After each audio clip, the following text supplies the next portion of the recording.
Welcome back to Dubai Vet, folks. Today we have a special guest, Mr. Greg Rush, and he is going to go over this beautiful 1964 automatic body-off restored Corvette. Greg. Thank you, John.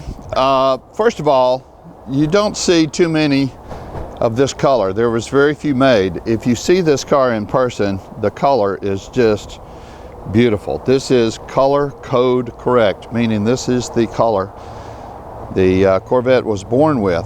Now, this one has been body off restored, and whoever did the restoration did a beautiful job. In fact, even to the extreme that they had planned on having it judged. There's things that normally you don't see in a body restoration unless it's done for judging, and that's markings on the inside and underneath on the frame. You'll see some paint marks indicating how to line up the steering column.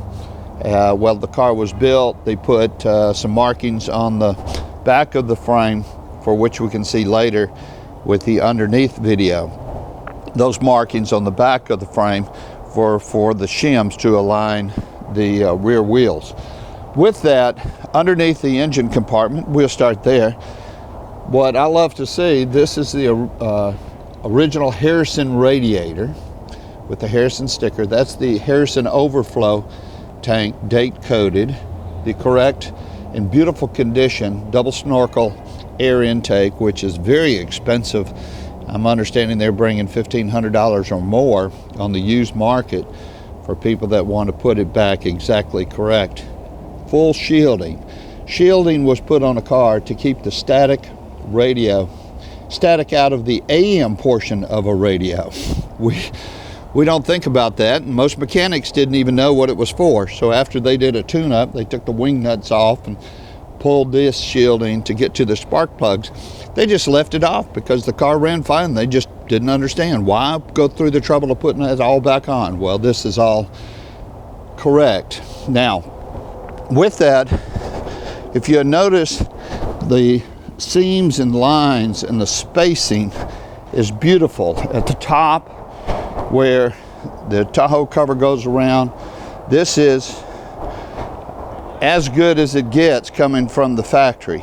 If you see, or looking at a car, that there's big differences between the bottom and the top, spacings, the Tahoe cover, the alignment when you shut the hood.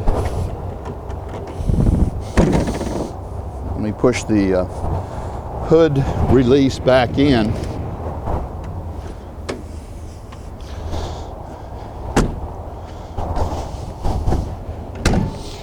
The spacing all the way around, spacing around the front, headlights, pop-up headlights. If that is not correct, be suspicious of what happened to it at one time. You know, it's real easy to replace an engine, even go back if you wanted to find an engine that would have been its sister engine that you can replace. And if you ever wanted to judge it, you just tell the judging, whether it's NCRS or Bloomington, that it does have a restoration or replacement engine. But to straighten out a body and take it all apart and put it back together right, you're talking about big money, $20,000 plus. Now, a Corvette is made up of a number of pieces. There's seams coming out of a mold. If you could imagine taking a light bulb and trying to form fiberglass around a light bulb. Well, you can't get the light bulb out and you can't get the fiberglass off. So what you do is you do it in two pieces and then you can pull it apart. Well, that's the principle of why a Corvette was made, with different panels that they put together. So a lot of people have watched me at car shows and I go around feeling up underneath and they say, what are you looking for? Well, you can stick your hand up underneath and you can feel the original bonding strip that runs across in this area, right about right here. And if that bonding strip is not there, then we know that it's a replacement by non-GM aftermarket front nose clip. Now you can take a front nose clip one piece and add bonding strips, but if you know what to look for, you'll know the difference between somebody that's used a one piece nose and put back on and added bonding strips versus the original fiberglass. As I go around this Corvette, I cannot find one flaw in the paint. There's not one scratch, there's not one rock chip. It is beautiful. The chrome on the car, at least $2,500 or more. If you pulled the chrome off and send it out to be re-chromed, it's all there. It's got the what we call reproduction knockoffs on the car, which is available for around $2,000. It's a nice add-on. It's using Firestone narrow whitewall tires. Interior is in excellent condition. All gauges, of course, work. We put these through our service department, and if there's something that's not right, we correct it. But all the gauges in this car are working, turning indicators working properly, all lights, all safety items, brakes, etc. are gone through. Now, this is a 64, and a 64 came with drum brakes. If you want to go with updating it to disc brakes like the 65 through 67s have, that's something that we can do in our shop. So if you want us to change this to disc brakes, we certainly can. If you want to add power steering to it, it's approximately $1,800 to add the power steering. So some people say, well, that would take away if I ever want to have it judged. Judges understand, NCRS understands with NCRS 4,500 points you're given, and each little thing that's not according to original, you get a couple of points deduction. I'll take the couple of points deduction by adding power steering, that if my wife was going to drive the car as well. If I'm going to drive it, I don't need power steering. Same thing with the disc brakes. A lot of people prefer the disc brakes. They are a better system. Let me point out one thing. When the door is closed, you can see a very pliable new rubber all the way around. A lot of times you see dry rotting. During the restoration process, you can see the screws. Nobody painted over these screws. This was all disassembled while it was painted. I love to see the extra detail that's involved. It's a lot extra cost to remove, like the striker lock, the pad,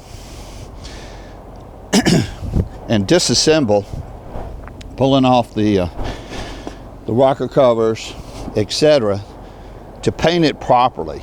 I cannot stand to see a car where there's overspray or where there's tape lines where somebody had painted it at one time and took shortcuts on a valuable, what I call collectible Corvette.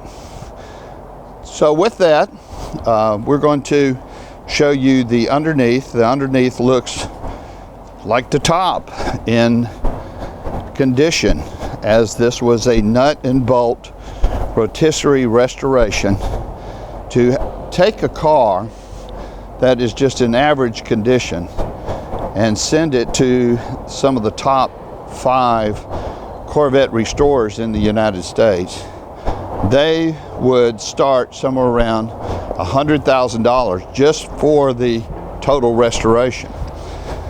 So if you take that in consideration of what somebody has invested in this Corvette and what price we're selling it for, it represents an excellent value, and as I say, it's investment quality. So with that, if you have any questions on this car or any other Corvette that we have in inventory, please call John. John Ivankovich is very nice, straightforward, and he can answer any questions that you have. And if there is something that he doesn't know, he will find out and get back with you. Thank you very much for taking the time to watch this video. Welcome back, folks. We're going to take this beautiful 1964 that you and Greg just went over for a ride. We'll notice that the interior of the dash is in excellent shape. Our clock is working as of this recording, and our radio working as well. This is an automatic. All of our gauges in great working order, and I'm going to put my foot on the brake and run this down into drive. Nice and easy, real easy to drive. And you'll notice this is a non-power steering car, but I'm not having to muscle this car. It moves quite nicely without having any issue. So as we pull away, nice pickup to the car, real easy to use.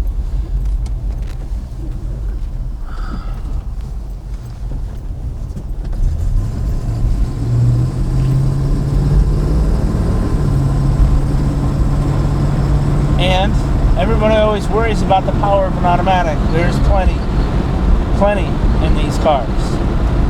Braking wise, this car runs down the road very nice and straight. As far as the steering is concerned, look, mono hands. Very easy to drive. Very tight car. No rattles, squeaks, all that kind of fun stuff. Body panels and everything in excellent shape. And drivability wise, very easy for that nice long trip, wherever that may be. As we come to this curve, I'm going to apply the brakes. The braking on a car, on a non-disc brake car, just takes a tad bit longer and a little bit more pressure to the pedal. But other than that, she runs extremely well to be able to do braking, no issues whatsoever. Just takes just a little bit of getting used to, which a couple 100 miles on your first day of owning it will do just perfect. As we come around this corner, folks, as always, John at buyavet.net, or give me a call, 770-605-2056. Let's schedule a ride in this beautiful car today. We're going to do an underside video as well, but as we turn our corner, as usual, we're going to run it through the gears for you so you can hear as we have fun in our beautiful Corvette Convertible.